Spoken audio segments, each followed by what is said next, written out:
मैं रंजीत कुमार, सामुदायिक समन्वयक, जीविका नानपुर। यह जो प्रपत्र है मुख्यमंत्री महिला रोजगार योजना ग्रामीण विकास विभाग का, इसमें जो आप लोग समूह में जो प्रपत्र भरे हैं उसका संकलन प्रपत्र है, यानी ग्राम संगठन स्तर पे हम इसको भरेंगे। तो जो आपके समूह में दीदी का प्रपत्र भरे हैं उसी का यहाँ पे समेकन होगा या एकत्रीकरण कहिए, एकत्रीकरण होगा। अब इसमें सबसे पहले जो देखेंगे वैसे ग्राम संगठन का भरेंगे जिसका लोकोस में एंट्री हो चुका है, यानी कुछ ऐसे जैसे हमारे यहाँ एक ग्राम संगठन है, उदाहरण के लिए बता रहे हैं महादेव जीविका महिला ग्राम संगठन, उसका अभी एंट्री नहीं हुआ, उसका हम लोग इसमें नहीं भरेंगे, उसका बगल के ग्राम संगठन में भरेंगे। सबसे पहले क्या है, ग्राम संगठन का नाम, पूरा नाम लिखेंगे। जैसे मान लीजिए अभिनंदन जीविका महिला ग्राम संगठन, उसके आगे है लोकोस आईडी।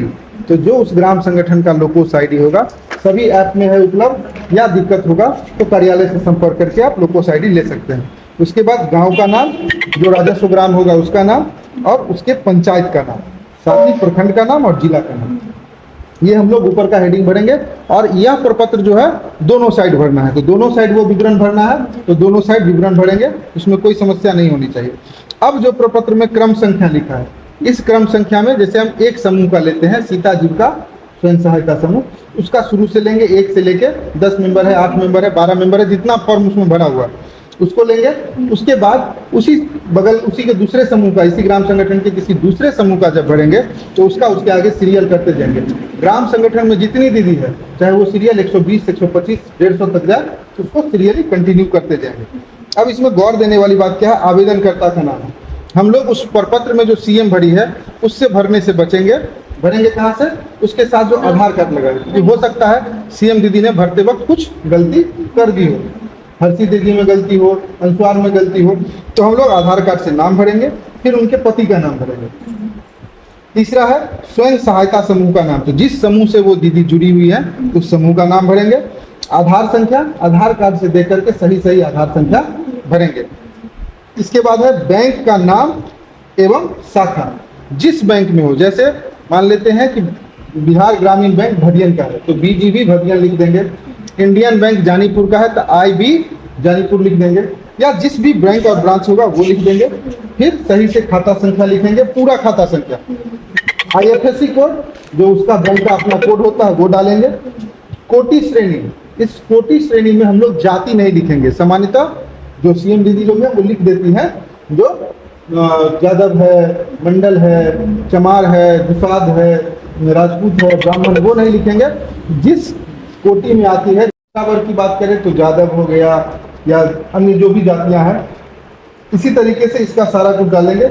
मुस्लिम जाति की अगर कोई महिला है उनका अल्पसंख्यक डालेंगे। हाँ, नीचे में लिखा है अल्पसंख्यक, सब कुछ लिखा हुआ, बस वहीं से लिखना। योजना के समय चयन की तिथि, हमने 7, 8 और 9 तारीख का इसका ड्राइव चलाया है, तो योजना के चयन की तिथि में 7 तारीख, 8 तारीख और 9 तारीख, जिस डेट में दीदी का प्रपत्र हम भरे हैं वो डेट यहाँ भर देंगे। इसके बाद है योजना के तहत राशि की मांग एवं जीविकोपार्जन का विकल्प। इसमें 2 चीज लिखा हुआ है, एक है मांग की राशि, अभी हम लोग सिर्फ 10,000 की मांग करेंगे, सभी दीदी का 10,000 का ही मांग हुआ है, ये नहीं कि कभी तो 20,000 भर दिए, कभी तो ये 10,000 फिक्स है। और जीविकोपार्जन का विकल्प, जिस दीदी ने व्यवसाय के रूप में जो भी चयन किया है, जैसे किन्हीं ने लिखा है कि गौ पालन करेंगे, दूध का व्यवसाय करेंगे, कोई किराना का दुकान करेंगे, कोई चूड़ी का, जो भी व्यवसाय बोली होगी वो व्यवसाय यहाँ डाल देंगे। इसके बाद इसके नीचे गौर कीजिएगा, अध्यक्ष और सचिव लिखा है, यहाँ ग्राम संगठन के अध्यक्ष और सचिव का हस्ताक्षर करेंगे और यहीं पर उसका मोहर लगा देंगे। मोहर लगने के बाद वो जो समूह का प्रपत्र है, तो जिस सीरियल में इसमें भरे हैं उसी के साथ उसका प्रपत्र इसके पीछे लगा देंगे।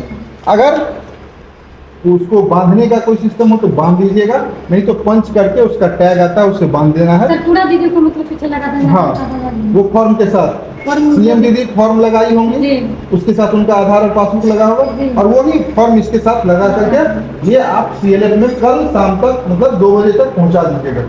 यह जब संकलन होकर आ जाएगा तो यहाँ देख रहे हैं सामुदायिक समन्वयक और क्षेत्रीय समन्वयक का हस्ताक्षर, यहाँ फिर जो स्टाफ होंगे वो इसको वेरीफाई करेंगे और ये प्रपत्र चला जाएगा प्रखंड कार्यालय यानी बीपीआई नानपुर में। वहाँ फिर इसको देखने के बाद जब सही होगा तो बीपीएम सर फॉरवर्डिंग लेटर लगा करके फाइल बना करके जिला कार्यालय को भेजेंगे, जिला से वो आगे का काम होगा। ये लेकिन सारा काम हम लोग को कब तक करना है? हाँ। आज ही लास्ट डेट था, लेकिन चूंकि फॉर्म हमें लेट से प्राप्त हुआ, कल किसी हालत में 2 बजे तक समाप्त कर देना।